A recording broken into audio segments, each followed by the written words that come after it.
The US says it is preparing strong economic and other measures over fears of a Russian invasion of Ukraine after Joe Biden and Vladimir Putin spoke. In a video call, President Biden voiced worries over Russian troop buildups near the border with Ukraine and called for a de-escalation of tensions. Russia says it will not attack.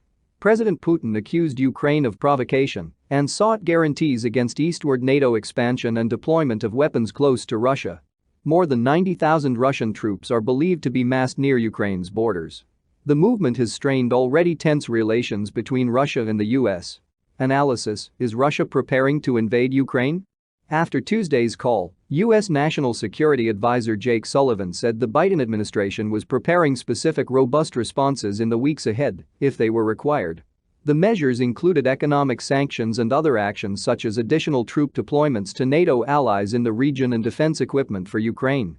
Mr. Sullivan refused to be drawn on what the economic measures might be. But he said Nord Stream 2, a new gas pipeline from Russia to Germany, which is not yet in operation, provided leverage for the US and its allies. If Vladimir Putin wants to see gas flow through that pipeline, he may not want to take the risk of invading Ukraine, he told journalists. Earlier reports said US officials had reached agreement with Germany to shut down the pipeline in the event of an invasion. Meanwhile, a Kremlin statement said President Putin had stressed that Russia should not be held responsible for tensions because NATO was making dangerous attempts to take over Ukrainian territory and increasing its military potential on Russia's borders. Therefore, Russia is seriously interested in getting reliable guarantees fixed in law to rule out the eastward expansion of NATO and the location in countries neighboring Russia of offensive weapons systems, the statement added, in Russian. The White House said President Biden did not make any guarantees to limit NATO expansion.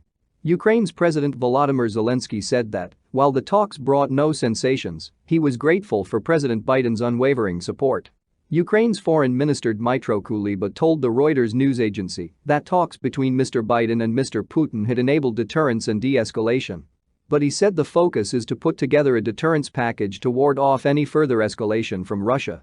Ukrainian authorities have said Moscow could be planning a military offensive at the end of January, although US officials say it is not yet clear whether President Putin has made a decision. Presidents Biden and Putin last met in person in Switzerland in June, but made little progress other than to agree to send their ambassadors back and begin a dialogue on nuclear arms control. In a conference call on Monday night, the White House said the leaders of the US, UK, France, Germany, and Italy had formed a joint strategy to impose significant and severe harm on the Russian economy should Russia launch an invasion. President Biden spoke to the four European leaders again after his talks with President Putin.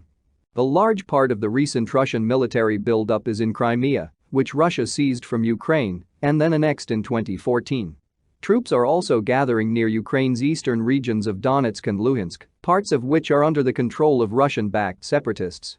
More than 14,000 people have lost their lives in 7 years of conflict since Russian-backed forces seized large areas of Ukraine's east. Thanks for watching. Please give me a massive favor. Hit the like button and subscribe for more news.